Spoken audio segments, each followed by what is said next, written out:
Hello guys, chapter 5, reading book 1984. Sim had vanished. A morning came and he was missing from work. A few soulless people commented on his absence. On the next day, nobody mentioned him. On the third day, Winston went into the vestibule of the record department to look at the notice board. One of the notices carried the print list of the member of the chess committee of whose name had been on. It looked almost exactly as it had looked before. Nothing had been crossed out. But it was a name shorter was enough. Sam had caused to excite. He had never excited. The weather was baking hot. It the labor-nasty mystery. The with windowless air-conditioned room kept their normal temperature. But outside the pavement scorched on feet and the stench of the tube at the rush hour was a horror. The preparation for headway were in full swing at the staff of all the ministry were working overtime. Procession, metre, military parade, lecture, waxwork, lecture, film, show, telescreen program all had to be. Stand had to be erected, a fagin, blood, slogan, songwriting rumors, calculate, photograph take. Julian, you need in the fiction department had been taken off in production of novel and was rushing out a series of atrocity pamphlets. Besides addition to his regular work, spent priority in the going through back files of the time, the altering and embellishing news items which were to be quoted in the speech.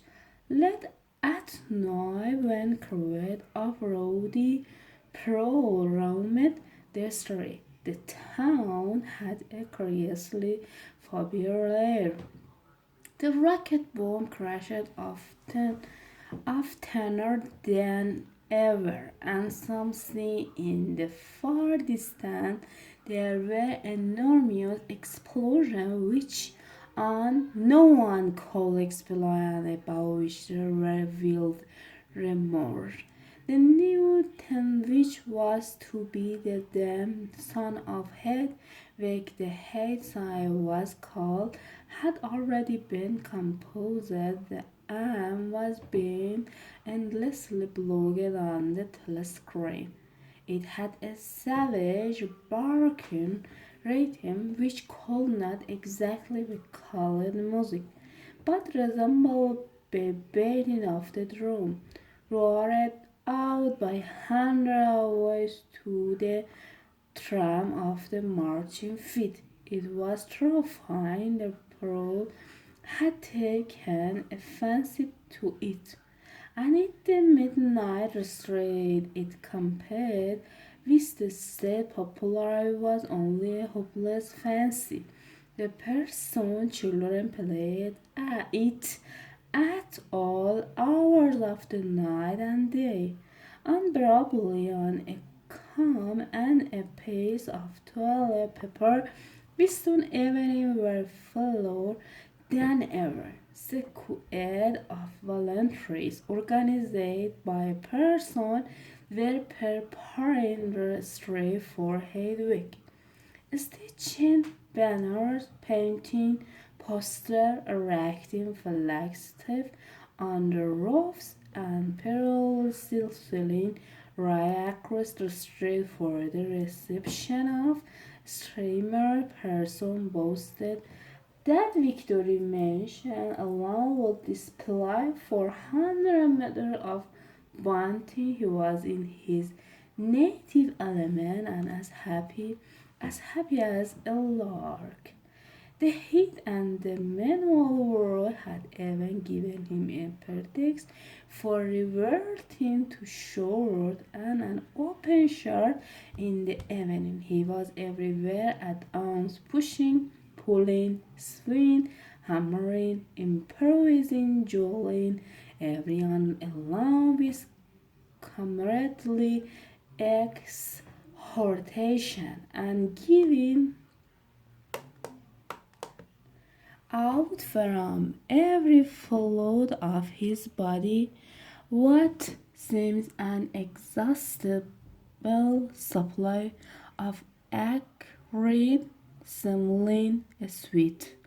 A new poster had suddenly appeared all over London. It had no caption and represented simply the monstrous figure of a Erosia soldier.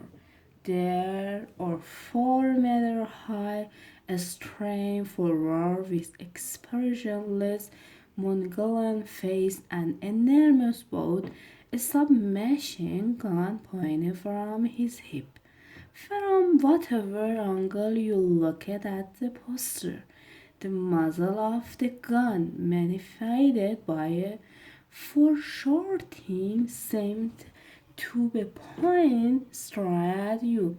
The scene had been plastered on very blank space and very well even outnumbering the portrait of Big Brother.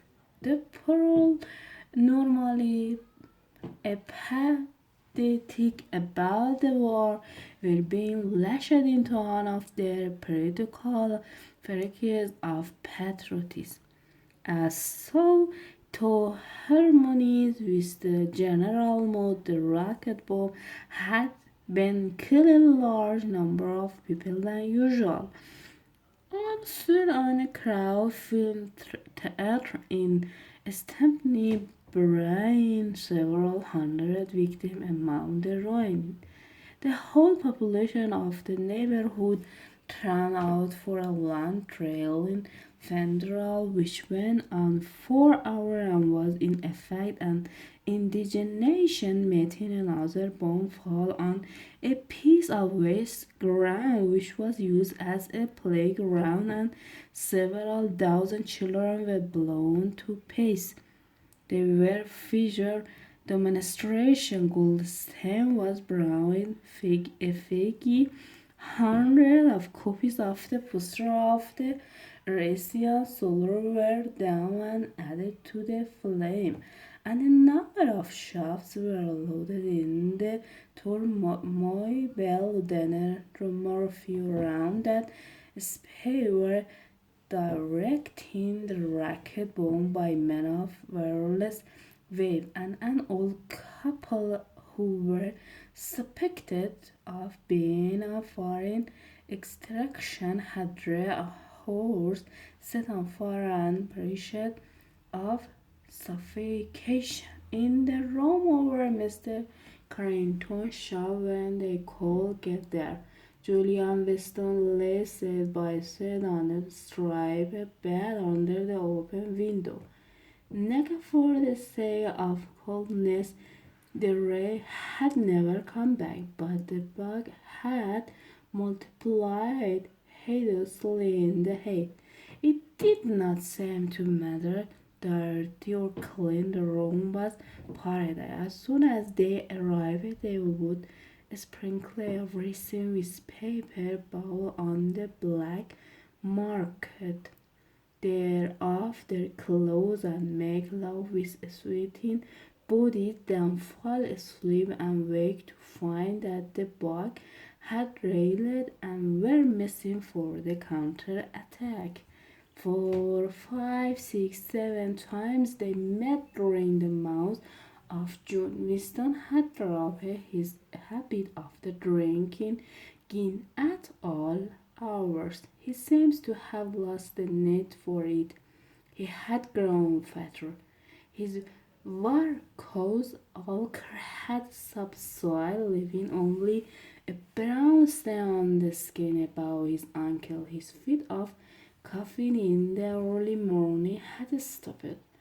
The process of life had ceased to be intolerable. He had no longer any impulse to make face at the telescope showed crows at the top of his voice. Now they, they had a screw hiding place almost home. It did not even seem a hardship that they could only meet infrequently and for a couple of hours at a time.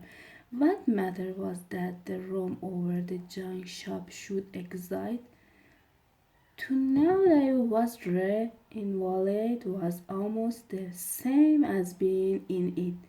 The room was a word, a pocket of the past where extensive animals could walk. Mr. Carston saw Winston was another extant animal.